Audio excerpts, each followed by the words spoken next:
And I see Darlene always, always. What's up, Darlene? Hi, Park. I haven't seen you before. Tina. Tina is one of my regulars. I appreciate you being here. Melva. Melva was the first to join. So thank you. Aliyah. Hey. Park, such a pleasure. Good to see a lot of my friends on here. Hi. We live on Instagram. Okay. We have a good show. We're late today, and I apologize for it. You know, we're trying. Hey, Sharon Duraval. We're trying to get this more streamlined so it's not so late. You know, we're always like 2, 3, 4, 5 minutes late, only because we always aim for the dot of 2 p.m. Pacific time. A good friend of mine who used to be in the military once used to tell me, he said, well, if you get there on time, then you're late. So you want to strive to get there before. And I think that's what we're going to be trying to do here. Anyway, we have a really interesting show today. I got dozens and dozens and dozens of questions, maybe even hundreds of questions. And we're going to go over all of them today. Again, Alex is trying to sweat me out over here. He's always doing this to me. Hi to my friends on Instagram. It's a pleasure. Good to see you. Welcome. Please make sure to start. Please make sure to subscribe. You know, so look at the button. Make sure to subscribe. We have over 5,000, almost 5,500 people who have subscribed. We need that to be 50,000. I'm giving you a lot of information, and always make sure to bring as many people as you can. We like 5. Bring 5 people if you can to the show next week. So I'm going to jump in real quick and talk about. Before I talk about the Q&A, I received dozens, maybe hundreds, you know, maybe a couple of hundred questions over the last week, and I was so impressed. I appreciate it, you know, for the, you know, great questions. But today, before I jump into the questions, I want to cover, this is season 2. This is the second season, right? We've covered a lot of different topics. Alex, it says we have some technical issues on here, so make sure it's okay on there. I want to make sure that hey, Angela from Chicago, Henry, oh man, my people are joining. Hey, Nats. Okay, so this is the second season, and I want to go over some of the 8 topics we've gone over. And again, there's a method to the madness. So if you haven't gone back, if you haven't watched all 8, please go back, right? Because these things are very, very important. They form the very foundation of of your financial life, right? Okay, so the first thing I started with earlier this year in season 2 was get your mind right? Get into the mindset of being rich or being able to make money. A wise man once told me a long time ago, he said, look, David, there's rich people and there's not so rich people, right? And there's poor people. If we took everyone, right, around the world, and we gave them the same amount of money, within the next 10 years, the rich people now will be rich, and the poor people will be poor. Because being rich is a mindset. It's a way you think. And it's important to get out of that mindset of, you know, feeling like, you know, the game is rigged, because, you know, it is rigged. But so what? What if the game is rigged? If you don't play, you can't win. So getting out of that mindset was the first thing we talked about. The second thing we talked about this season was the power of credit. The power of credit. What does that mean? What does credit mean? Credit is a Alex is always trying to do this to me, man, always trying to sweat me out of here. Credit is your ticket to a better life. It gives you cheaper loans, gives you more cash flow. It's a way for you to afford things you may not otherwise be able to afford for yourself and your children. The third thing we talked about, the third lesson, was your bank could be the worst investment you ever made. Your bank could be a terrible investment or a great investment. I showed you how to pick the best banks. I showed you how to avoid high interest, high fees.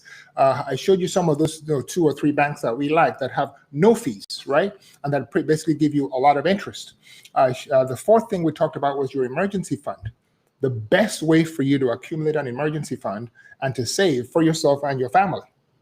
And then the 5th session we had was a Q&A. And out of that Q&A came the topic we covered this month, actually last month, which was student debt. I talked about eliminating your student debt, the best ways to eliminate your student debt. I talked about the ways to give you your life back. You know, some people have $30,000, have $50,000, have $90,000, have $110,000 in student debt. I talked about ways to reduce your student debt. Alex, are we good? Because it seems like it's frozen over here, right? Are we good? Restreaming seems frozen. Okay. The best ways to eliminate your student debt. And then we talked about scholarships and grants, right? The best ways to get a scholarship and a grant, that's what I call free money for college, right? Alex, would you turn the AC down a little bit? Yeah, it's a little hot. The best ways to send your kid to college without having to pay out of pocket. Scholars and grants. I showed you all the ways and all the techniques. And then the last lesson, which was the best ways to save for college. And you by now, you know what my favorite is. I spent a lot of time and a lot of money over the last years creating a new way to save for college, right? A new way to save, using 529 college plans. And that's my favorite. So we've gone through this entire lecture process. And now we are here at lesson number 9. And I'll tell you what. I have picked the next 3 topics out of the questions from today, and I'm going to show you in a second. But first of all, let's talk about the news of the week. Hallelujah. President Joe Biden had a historic speech to Congress. There were 2 women behind him, the Speaker of the House and the Vice President. For the first time in history, 2 women behind the president during a joint session of Congress. It was amazing, right? He announced this thing that I've talked about in the past called the American Families Plan. I was excited when I heard about it, right? Because it goes very much in line with the kind of things that we espouse over here at Suchi and the Pacific Group. What do we espouse? Number 1, and what's under these plans? 4 years of free public education. I've been talking about college, saving college expenses, preschool, K through 12. 4 years, 2 years for 3 to 4 year olds preschool, and 2 years for community college. Alex, is the AC up? It's pretty hot. You sure? It's down? Okay, thank you. Always trying to freeze me out over here. So free college, 2-year college, and free 2-year preschool. Billions of dollars for Pell Grants. There's a lot of poor people out there who can't afford, they can't afford to save. So 4 years of preschool, for billions of dollars for Pell Grants, right, for poor people. Enhanced support for HBCUs, right? Historically Black colleges and universities. 4 years of college. They will actually provide additional support for HBCUs. And I've talked about how in many, many cases, a lot of underserved communities, a lot of Blacks, Hispanics, Native Americans have a higher burden of college because they don't, many of their parents don't have the ability to pay for all of college. So many of them bear the brunt, of high college costs, and many minorities pretty much after graduation, they have more loans. They pay it off longer, and they have a higher default rate. And I think, being support for HBCUs is well deserved. Extended food summer programs, for kids who are poor, who are underserved, who don't have enough money for college. Basically what it does is it provides, a way for them to eat while they're out of school. Affordable childcare for low-income families, over 7%. So you won't have to pay any more than 7% of your cost of your income for childcare. And how are we going to pay for all of this? We're going to tax the wealthiest Americans. We're going to raise capital gains taxes for anyone who makes over $1 million. I'm in that category. And I accept, and I'm very, very willing to pay more in taxes, right? For the people who are unable to afford food, childcare, education for their kids. I'm willing, and I'm sure many, many Americans out there are also willing. So keep that in mind. So now let's go to the questions of the day. Alex, how are we doing? We started very late today. How's the, all good? All right. Yvonne, oh, are you frozen? You said we were frozen. Now we're not frozen anymore. Okay, hopefully you can see me and things will be good. It's really hot. We have to try to figure out how to address this AC issue, because I have so many lights coming at me. I live in a place that has a lot of lights anyway, because, I have a lot of windows.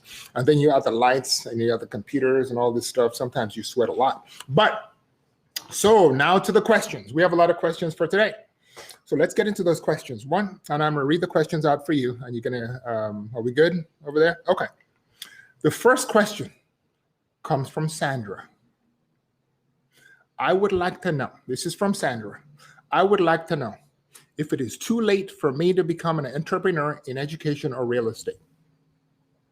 Well, let's see what Sandra means by that. I've been an educator in the education sector for a long time. I've been teaching, I've been coaching and mentoring, and it comes naturally to me.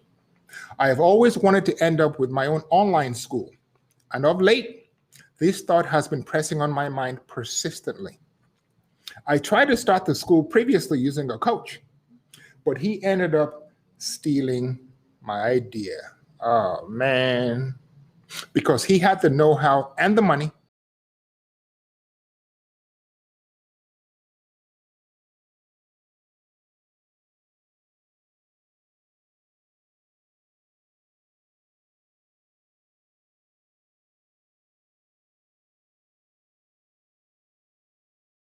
I raised them on my own. Good for you. And they are now grown. I feel I have left it too late to go into business.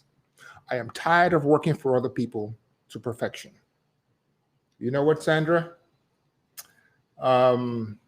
You asked a number of questions in one. And I'll tell you, this question you asked is one of the questions I get a lot. In addition to student debt, I got a lot of questions about this. Alex, it seems like we have a little bit of trouble. Are we good? Are we good on the, okay, perfect.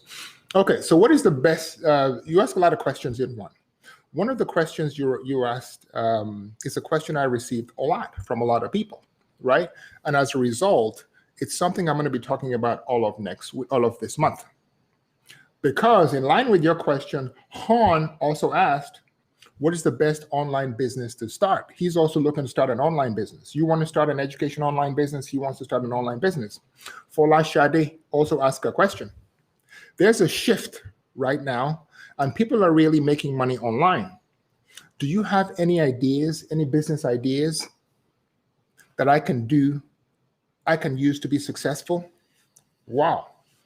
Those are 3 questions, right? I received about 24 questions on starting a business. So I've decided that all the month of May, I'm going to be talking about starting a business. Yep. If you want to start a business, you do not want to miss the next 3 episodes of Wealth Demystified.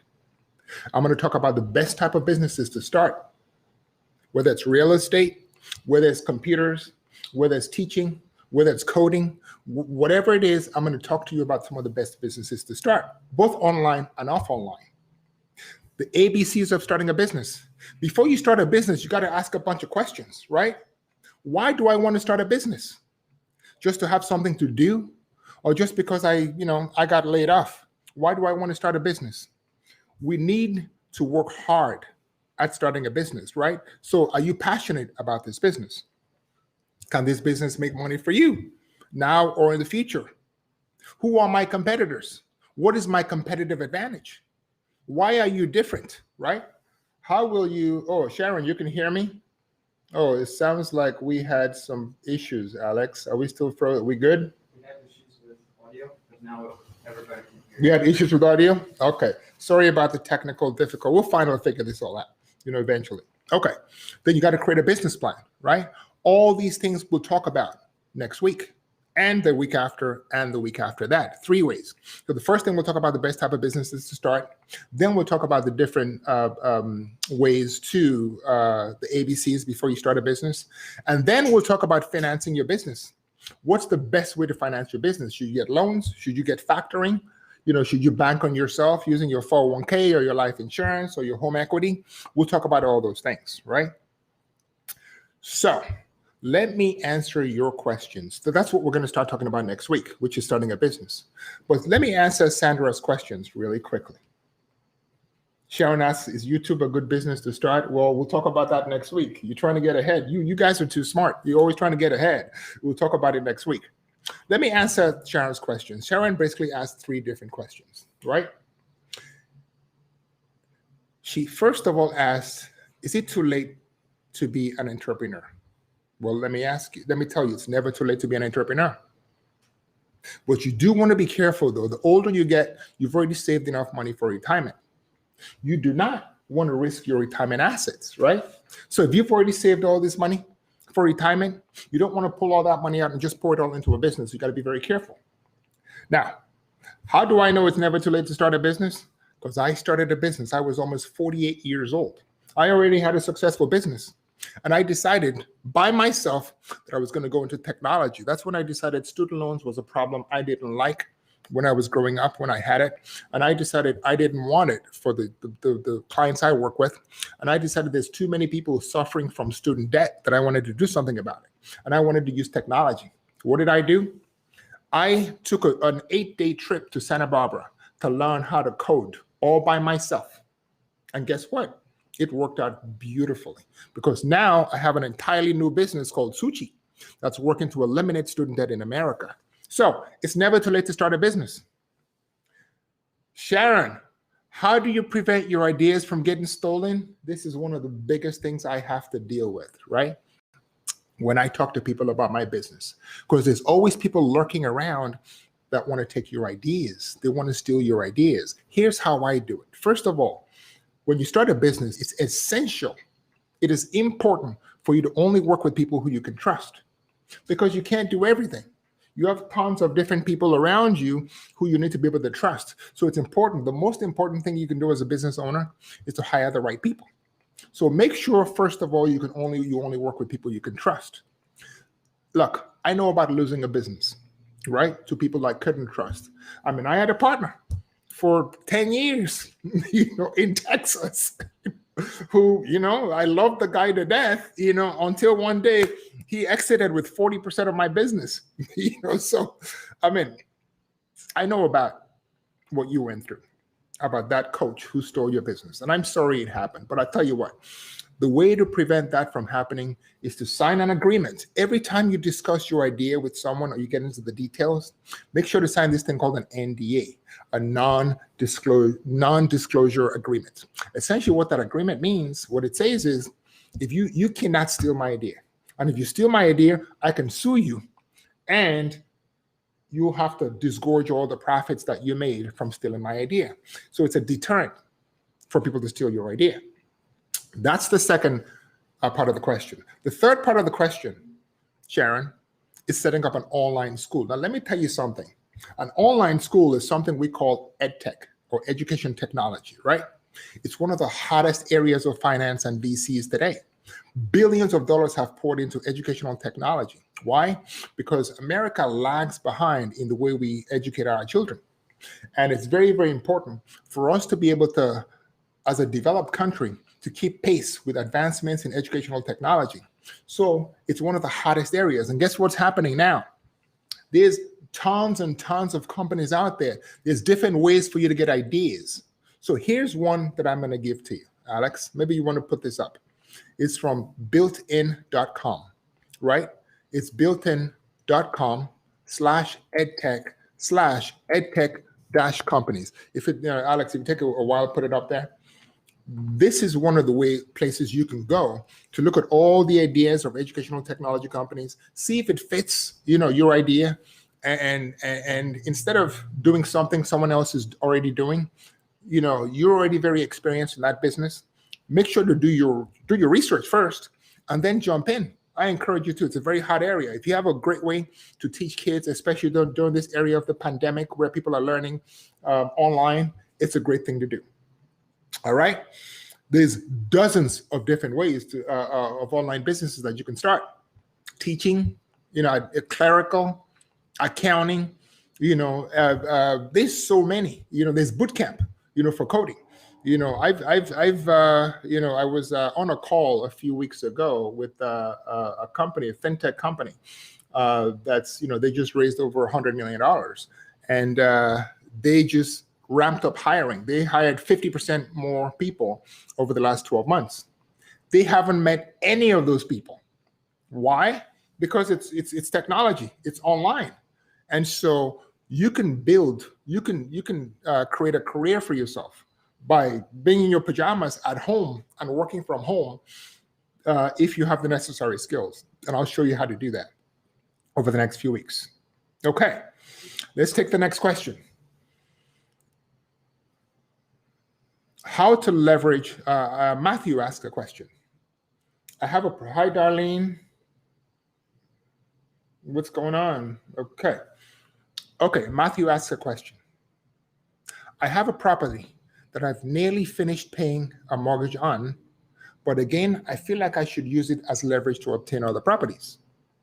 What would be the best way of going about this? This is my second passion that was drawn back due to being abandoned and going through a divorce. So what you're looking for is a way to leverage your property for other properties. Let me tell you what that means and how it's a great way to actually build a real estate fortune, right? First off, you can't do it with your personal real estate property. And the reason why is because your personal real estate property is not an investment. It's a personal, it's something like, it's an asset that you can't, an investment property is something you expect to make you money over a period of time, and you can sell and you can retire and do things with. You can't sell your home when you want to retire. Where are you going to live?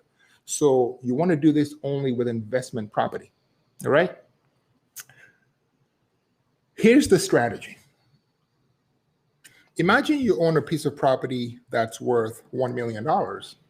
And from your question, Matthew, it appears like you've paid off almost all of the property. So let's assume that property is worth $1 million and you've paid it off. Many banks will give you loans up to 80% of the value of the property. So they'll give you $800,000.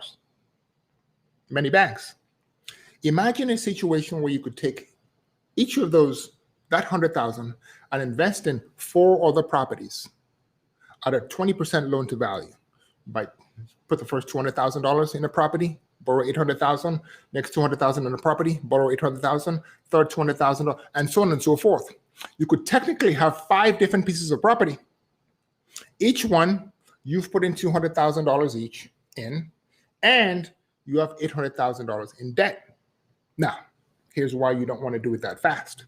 Because you have to qualify to be able to make those mortgage payments. So I would recommend, it's a great strategy, but start very, very slow. Go to the bank, get one loan, buy a piece of property with that loan. And guess what? You want to make sure, here's the key. You want to make sure the cap rate, that's the amount of profit that property is generating, is able to cover all your expenses. The mortgage, the property taxes, the repairs, the furniture, the landscaping, and everything else. So please make sure you start slow. Don't over leverage. So that's a great way to actually use your real estate property, your investment real estate property, to grow your real estate empire. I know many, many entrepreneurs. I've actually worked with many entrepreneurs who started with one property, and now they have dozens and dozens. There's a guy I know who used to be a doctor, and we had this conversation many, many years ago. He's still a doctor. He's a neurosurgeon. And guess what? Which means he performs surgery on the brain. And guess what? Now he has millions of dollars worth of real estate property. He started with one in the Inland Empire. Now he has millions and millions of real. That's what he did. Buy a piece of property. Once that property went up in value, he'd pull out the equity, buy another piece of property. When that went up in value, buy another. And over a period of time, he's accumulated millions in real estate. So that's another great way for you to accumulate real estate assets. Okay, let's see another question. This is another question that we received a lot of questions on. I received a lot of questions on this, right? It's about saving, right? So Yvette asks, if you don't have money saved, what's the best way to start saving money after 50? Jocelyn asks, what is the best way to develop a savings habit? Wow. I received about, next to starting a business, this was the question I received the most questions on. I received about a dozen questions on this, different types of people trying to figure out how to save. Let me tell you, first of all, what the problem is if you're not able to save. The problem is not that you're unable to save. It's even though 4 things. One is you're spending too much money. Number 2 is you're not making enough money. Number 3 is a combination of both. And number 4, you don't have a system of saving. So let me show you how to solve those problems pretty quickly and pretty simply. It'll take you one good quarter, and once you get into that habit, you'll be good. The first thing you want to do when you start saving is eliminate everything we call wastage. Wastage means any amount of money that you're spending that you shouldn't be spending, things you don't need, but things you want, or things you've already formed habits on. Here's examples. Go through your credit card bill, or if you use debit cards, go through your bank statement. Eliminate everything that you don't absolutely need. Cable, for example. Who needs cable? I don't watch cable. I watch Netflix. Magazines and all those subscriptions. When I did this exercise, I had dozens of subscriptions, magazine subscription, Wall Street Journal, Barron subscription, Money Magazine subscription. I have antivirus. So you don't need antivirus. You don't need to pay for antivirus subscriptions. It's free. You can get it for free. Just look. Starbucks. I used to drink 8 shots of espresso every day. Now I make my own espresso. I don't have to spend, $18 every day on Starbucks. You don't have to spend $8 on Starbucks. Cut down on unnecessary expenses. That's the first place. Developing good spending habits. At the end of the month, by the way, March is over. Open up your bank statement, right? Look at your income. If you made $3,000 that month and you spend $3,000, you're doing something wrong. You need to eliminate those things that are extraneous, those things that are wasteful. The second thing is you need to build a savings habit. This is probably the most important part. It has to become a part of habit. You remember when I told you that being rich or being wealthy is a state of mind? It's only partly true. Being wealthy is also a habit. It's many, many things that you do. There's a book that I love called The Millionaire Next Door. And many people think millionaires are people who hit the lottery or who set up a technology company and made $1 billion and so on. No, rich people are the people who every day they own a dry cleaner, they own a shoe store, they own a clothing store, a real estate business.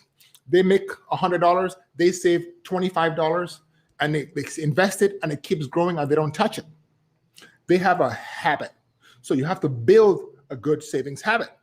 How do you do that? How do you build a good savings habit? Well, first of all, I talked about this online savings account. Go open an online savings account that's separate from all your other accounts. That's going to be your savings account.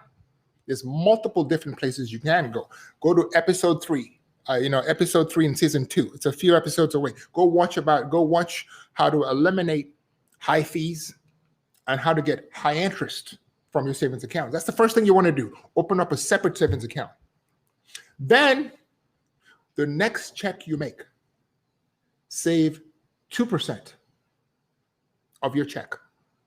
If you make $1,000 your next check, that's only $20. That's nothing. It's $20. Save $20. By the way, I'm looking at multiple cameras over. I got Instagram, I got Facebook, I have YouTube. I have multiple cameras over here. So I'm looking at you. It just means I'm looking at. We haven't figured out how to put it all into one camera. So we do have multiple cameras over here. So I'm pretty much talking to 2 or 3 different cameras. Okay. Open up. So save 2% every week, every pay period. That's $20 if you make $1,000. Put that in the online savings account that you opened, right? Make it systematic. Every month or every 2 weeks, the money hits your account, boom, it comes out. Your check hits your account that same day, it goes into your online savings account. You're going to be making interest. You're not going to be paying any fees on that savings account. And guess what? That's what I call paying yourself first, right? Here's what most people do. What most people do is they pay all those bills. They pay all their bills, right? They pay the mortgage, they pay the rent, they pay for food, they pay for childcare, they pay for car expenses, they pay for insurance, they pay all these bills. They pay tax bills. What they don't do is they don't save money. They don't pay themselves first.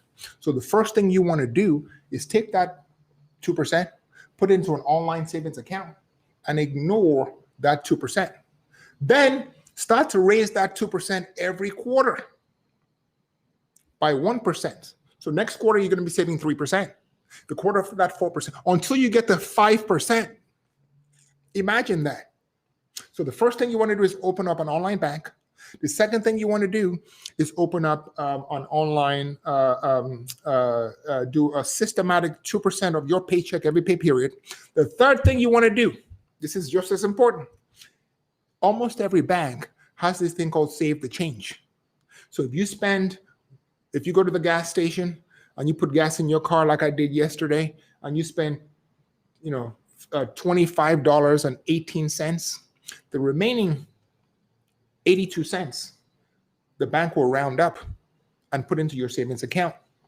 If your bank doesn't offer it, there's a company called Acorns, Acorns, Acorns, right? They do Save the Change. They'll help you do that investment, right? And so do those three things. And that way you'll be able to start accumulating savings. Now, there's one more aspect, right?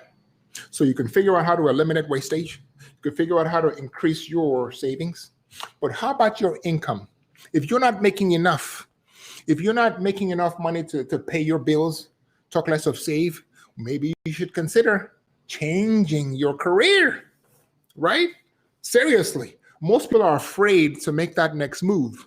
The next 3 episodes of Wealth Demystified in May, I'm going to teach you all the ways to start a new business or to shift your career. I'm going to give you brand new free courses. You can do this, so many different courses that you can subscribe to, right? There's boot camp, there's accounting, there's retail, there's customer service. There's multiple different courses. You can actually just take an online course. It's free. Upgrade your skills and get a new job. Apply Indeed.com, Monster.com, Craigslist. There's many different ways, but you really have to break that, that chain, that thing that keeps you, from, achieving greatness, which is basically that mindset of, I'm where I am and I have to stay where I am. No, you don't. Michaela asked a question. How long do we have, Alex? We're 45 minutes in. Maybe we'll take a couple more questions. This is really good. I love this, and I'm sorry we started late. I love answering questions because this is how I come up with the topics that we speak about on Wealth Demystified. We come up with those topics based on questions that people ask us. And so the reason why I'm going to be spending all of this month talking about a new business, opening up a new business, financing your new business, the best types of new businesses, whether it's online businesses or that are not online, is because of questions that you ask me. And I really appreciate you sending in those questions because they do help me help you be better. Michaela asked a question. What's the best way for people with limited income to invest?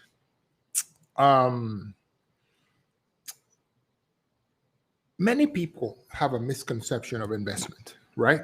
Many people think investment simply means I'm going to take $1,000 and I'm going to make 10%. I'm going to take $1,000 and make 12% in the stock market or in real estate or in Bitcoin or in gold or in, copper, tin, whatever. Not necessarily true. Sometimes the best investment you can ever make is to pay down your debt. Let me explain. Many of you have credit card debt. Sometimes that credit card debt is as much as 18%, 19%, 25%. Whew. Meanwhile, the stock market over the last 50 years has given you an average of about 10% rate of return. So you're paying 18 to 25% in debt. At the same time, you have an investment that's making you only 10%. Doesn't it make sense? Before you start putting money in the stock market, look, I'm a big advocate of the stock market. Betting on American companies and the future of our companies in America and around the world and the people and the resilience, that's what investing in the stock market means. But sometimes before you start investing in the stock market, what you really want to do is pay down that high interest debt. Pay down that 18% credit card. Because guess what? You just saved 18%. Your investment in paying down your credit card just yielded you 18% rate of return. Hallelujah. So instead of not paying down your credit card, And taking that money and investing it in stocks and real estate, pay down your debt first. After you pay down your debt, send me a question and I'll show you how to invest and make more money. Jacques, I think, J-A-C, Jacques asked the question, what's the best way to invest $10,000 to yield profits in 18 months? I get this kind of question all the time. How do I make the most amount of money from my investments? How do I invest long-term, short-term, but make a high return? How do I invest without losing money? So it helps to step back and ask and answer the question in a different way. There's 3 different buckets of money. That's how I look at money, right? There's the short-term, the mid-term, and the long-term. Short-term money is money that you need within the first 1 to 3 years. Things like your emergency fund, things like buying a new car, things like the kid is 17 years old, is going to college next year, college expenses. That's money you need from the 1 to 3 years. The second is money that you need between 3 and 7 years. That's longer term. Oh, I want to buy a new house. I want to start a new business. Those are longer term. And then the third type of bucket of money is the longest term. That's over 7 years. That's things for like retirement, right? Long-term care. Those buckets of money require different types of investments. So for the longer term, where it's over 7 years, you want to be in stocks or real estate, something that carries a higher rate of return, but does have a significantly higher level of risk. The reason why is because you have enough time. Stocks and investments go up and down. So if your investment goes down, you have enough time for it to come back, right? That's the longer term. That's over 7 years. Now, please make sure to consult your financial advisor. It's very, very important. I give you general advice over here, but your financial advisor can give you more specific advice. That's the longer term, over 7 years. Between 3 and 7 years, I want to buy a house and things like that. You want to be moderately diversified. So you want to buy a little bit of stocks, maybe a little bonds, maybe 50-50. That way, even if stocks drop, your bonds and other fixed income investments can give you a buffer to help protect you when you need the money. How about the short-term investments? That's between now and 3 years. Well, that should be what you call your safe money. That's money that you need. You don't want to take any risk because when you need that money, you need that money. So if you need to buy a car, you need to change your car, you need to pay for childcare expenses, your emergency fund. So, Jacques, that money over the next 18 months should not be invested in anything that has risk. You should put that money in a CD or a money market account. You're not going to make a huge amount of money, but at least it's going to be safe. When you have a longer time horizon, like over 3 years, and you want to invest, then you can come and we can talk about different ways for you to invest that money. So that's the first bucket of money. The more conservative bucket of money between now and 3 years should not be invested. It should be in CDs or money market accounts or something that's safer. So, wow, we've covered a lot. But let's see, we have so many. These questions just keep coming and they're all really great. Alex, I have another question over here. There's just a lot of great questions. Sharon asks, hi, David, how can I keep up with a monthly bill of $200 a month on a house when I have to pay for my liabilities? Again, remember I said this is the second question I received the most. This is the second most active question I receive. People wanted to know how to save more. But the problem is not learning how to save more. I just went over this, Sharon. The problem is building up is 3 things, actually 4 things.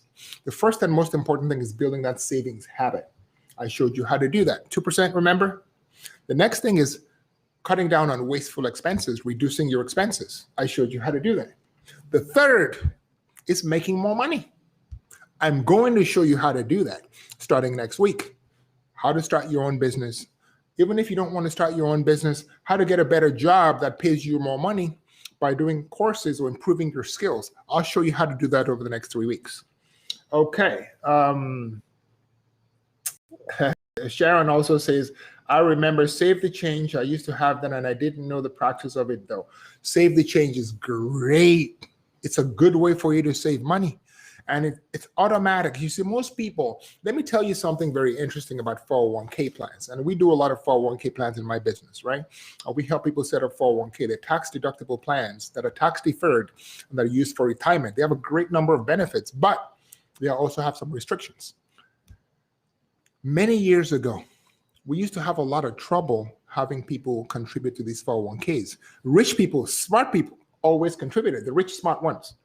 But the poorer ones, the ones who didn't have enough wealth of knowledge, would always not contribute. Even though sometimes the companies give them a match, they still wouldn't take that free money. The government started something called automatic enrollment, which allowed us as plan providers to make it such that it's automatic. When you join the company, you're eligible, you're automatically enrolled in your 401k. Guess what happened? The enrollment went up from 30% to almost 70%, which means when people develop that habit of saving money every month or every paycheck into a pot, into a place that's systematic, many people just leave it alone and they don't mess with it, and they're able to build all those savings. So even though you may not be eligible for 401k, or you may already be doing your 401k, the best way is to build up the habit. If that means save the change through Acorns or through your own bank, please do it. If that means setting up an online bank, and before you get, as soon as your paycheck hits, before you invest in any bills, before you spend any money on anybody else, take your 2% or 3% or 5%, put it in a bank account for yourself. And that's what I call paying yourself first. Well, ladies and gentlemen, my friends, I'm going to stop there. It's been we've had some challenges on this show. We had some technical difficulties in the beginning. I promise you next week it'll be better. We'll start on time. We were almost 15 minutes late, inexcusable. We'll be on time. I'll make sure the AC is as cool as possible so I won't sweat as much. But I do this out of love. I do this because, even though sometimes it takes a while for us to get our act together, everything we do out of love to help you rise above where you might be to a place you want to be. And I love you very much. And I will see you next week. Don't forget, next week, and the next 3 weeks, we're going to be talking about the best ways to save to start your own business. We're going to talk about best ways to start your own business, the best type of businesses to start online or not online. We're going to talk about how to finance those, the best places to get loans from the government, SBA loans, hallelujah, maybe using your home, maybe using your life insurance policy, banking on yourself. And then we're going to talk about the ABCs, the steps, the places to start before you even start your business. What should you do? How should you think about it? Ways that will help you be successful in starting and running your own business. And that is the way to true wealth, starting your own business. Thank you. Love you. God bless.